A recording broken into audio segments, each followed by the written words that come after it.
दोस्तों, भूल से भी इन 5 लोगों को घर से कभी खाली हाथ ना जाने दें। दोस्तों, सिर्फ हिंदू धर्म ही नहीं बल्कि सभी धर्मों में दान का अत्यधिक महत्व माना गया है। दान करना मात्र रिवाज या परंपरा ही नहीं बल्कि धार्मिक ग्रंथों के अनुसार भी माना जाता है कि जब कोई दान करता है तो उसके प्रभाव से उसे इंद्रिय आसक्ति से मुक्ति मिलती है। इसके अलावा आपको अंतरंगीय सुख भी प्राप्त होता है। दोस्तों, शास्त्रों के अनुसार कहा जाता है कि जीवन में सुख, समृद्धि और सभी इच्छाओं की पूर्ति के लिए दान करना अत्यंत आवश्यक है। आपको प्रकृति को कुछ देना होगा, तभी बदले में कुछ मिलेगा।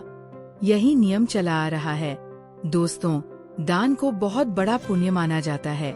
मान्यता है कि दान करने से मनुष्य के कई पाप मिट जाते हैं और मृत्यु के बाद स्वर्ग की प्राप्ति होती है। ये तो आप जानते ही हैं कि धार्मिक स्थलों पर दान करने का महत्व बहुत समय से है, लेकिन घर के द्वार पर आए भिक्षु को खाली हाथ लौटाना अनर्थ के समान हो सकता है। शास्त्रों के अनुसार 4 लोगों को यदि खाली हाथ लौटाया जाए तो भाग्य दुर्भाग्य में बदल जाता है। घर में आने वाली खुशियों में दोष आ जाता है। आइए जानते हैं कि वे कौन हैं, जिन्हें भूल से भी आपको द्वार से खाली हाथ नहीं भेजना है।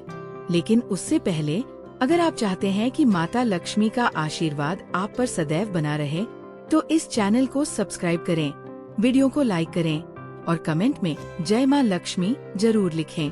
तो चलिए बढ़ते हैं अपने विषय की ओर। नंबर 1, किन्नर।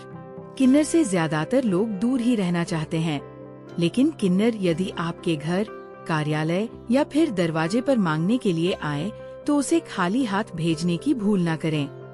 ऐसा माना जाता है कि किन्नरों को दान करने से कुंडली का बुध ग्रह का दोष खत्म होता है। ज्योतिष शास्त्र के अनुसार किन्नरों को बुध ग्रह का प्रतीक माना गया है। यही नहीं, उनके साथ किया गया व्यवहार हमारे जीवन पर गहरा प्रभाव भी डालता है। इसलिए भूल कर भी कभी किन्नरों का अपमान नहीं करना चाहिए। यदि आप उन्हें दान नहीं देना चाहते तो ना दें, लेकिन उन्हें अपशब्द भी न कहें। धार्मिक मान्यता ये भी है कि अगर किन्नरों को हरे रंग के वस्त्र या फिर हरे रंग की कोई भी वस्तु दान की जाए तो ये अत्यंत शुभ होता है। ऐसा करने से जीवन में सुख समृद्धि आती है, लेकिन इनका अपमान करने से बुध ग्रह खराब होता है और कई तरह की मानसिक और शारीरिक दिक्कतों का सामना करना पड़ सकता है। बुध ग्रह को भाग्य का कारक माना जाता है, इसलिए इन्हें अवश्य दान देना चाहिए। यदि संभव हो तो इन्हें हरे रंग की कोई चीज दान करें। नंबर 2, संत महात्मा।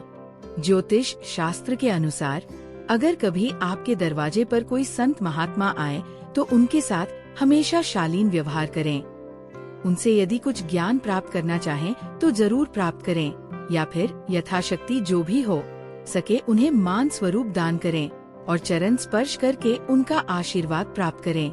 मान्यता है कि अगर किसी के दरवाजे से कोई भी संत महात्मा खाली हाथ जाते हैं तो उनके जीवन में कई तकलीफों का सामना करना पड़ता है। नंबर 3, अपाहिज, विकलांग या लाचार व्यक्ति। अगर मदद के लिए घर के दरवाजे पर कोई विकलांग व्यक्ति आए तो उसकी मदद अवश्य करनी चाहिए। ज्योतिष शास्त्र के अनुसार ऐसे लोगों को शनि राहु का प्रतीक माना जाता है। इन्हें दान करने से क्रूर ग्रहों के प्रकोप से बचा जा सकता है। ज्योतिष शास्त्र में बताया गया है कि कुंडली में शनि दोष हो तो जीवन में 2 तकलीफें लगी रहती है, लेकिन कई बार ऐसा भी होता है कि हम जीवन में सब कुछ सही कर रहे होते हैं, फिर भी जीवन में दुख और तकलीफें कम नहीं होती। तो ध्यान दें कि कहीं आप भी अपने दरवाजे से किसी जरूरतमंद को खाली हाथ तो नहीं लौटा रहे हैं। यदि ऐसा है तो ध्यान रखें कि कभी भी ऐसा ना करें, क्योंकि दिव्यांग जनों को राहु और शनिदेव का प्रतीक माना गया है और इन्हें कभी भी दरवाजे से खाली हाथ नहीं लौटना चाहिए। नंबर 4, भिखारी।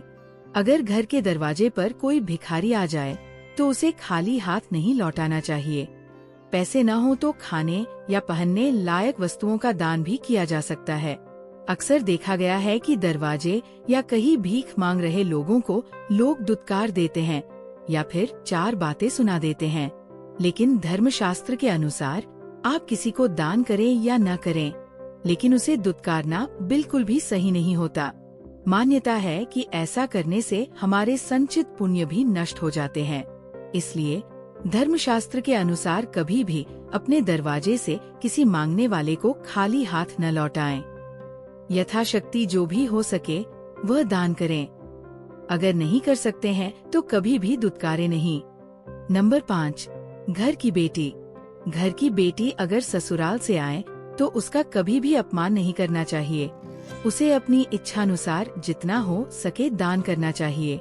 कुछ घरों में ऐसा होता है कि बेटी के आने पर घर के लोग उसके साथ लड़ाई झगड़ा और गाली गलौज करते हैं।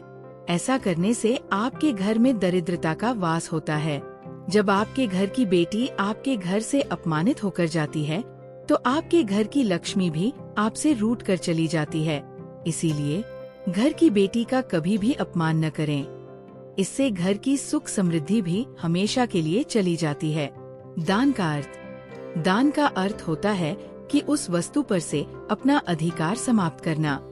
गरीबों, जरूरतमंदों या फिर धार्मिक स्थलों पर दान देना बहुत ही पुण्य का काम माना गया है। लेकिन हिंदू धर्म ग्रंथों में कुछ ऐसी चीजों का वर्णन किया गया है जिन्हें भूल से भी दान के रूप में नहीं देना चाहिए। आइए जानते हैं वह कौन सी चीजें हैं। झाड़ू। झाड़ू को केवल सफाई करने की वस्तु नहीं माना गया है, बल्कि इसे लक्ष्मी माता से जोड़कर देखा जाता है। इसे दान के रूप में नहीं देना चाहिए, वरना लक्ष्मी माता नाराज हो सकती है और धन संबंधी समस्याओं का सामना करना पड़ता है। नुकीली चीजें, चाकू, छुरी, सुई या कैंची जैसी चीजें दान नहीं करनी चाहिए। ऐसा करना धार्मिक दृष्टि से अशुभ माना जाता है और इससे गृह क्लेश की स्थिति बनती है। तेल। शनिदेव को तिल या सरसों के तेल का दान करने से उनकी कृपा प्राप्त होती है, लेकिन इस्तेमाल हुआ या खराब तेल कभी नहीं देना चाहिए। इससे शनिदेव रुष्ट हो सकते हैं और जीवन में परेशानियां बढ़ सकती है। भोजन। किसी जरूरतमंद को भोजन का दान देते समय ये ध्यान रखें कि भोजन बासी या खराब न हो। ऐसा भोजन दान के रूप में देने से पुण्य नहीं मिलता, बल्कि विपरीत परिणाम मिल सकते हैं। कब दान नहीं करना चाहिए? मृत्यु के बाद। किसी की मृत्यु के बाद मृत व्यक्ति की वस्तुएं 1 साल पूरा होने के बाद ही दान करनी चाहिए। सूर्यास्त के बाद। सूर्यास्त के बाद किया गया दान शुभ नहीं माना जाता और बुरी शक्तियों को जाता है। ग्रह अशुभ स्थिति में। ग्रह अशुभ स्थिति में हो तो दान न करें। ग्रह की स्थिति सुधारने के लिए पूजा कराएं। शनि, राहु और चंद्रमा के कमजोर होने के दौरान दान करने से ये तीनों ग्रह अशांत और अशुभ हो जाते हैं। आपको दी गई जानकारी कैसी लगी, जरूर बताएं। अगर आप चैनल पर नए हैं तो चैनल को सब्सक्राइब कर लें, वीडियो को लाइक और शेयर जरूर करें और कमेंट में जय मां लक्ष्मी लिखना बिल्कुल न भूलें।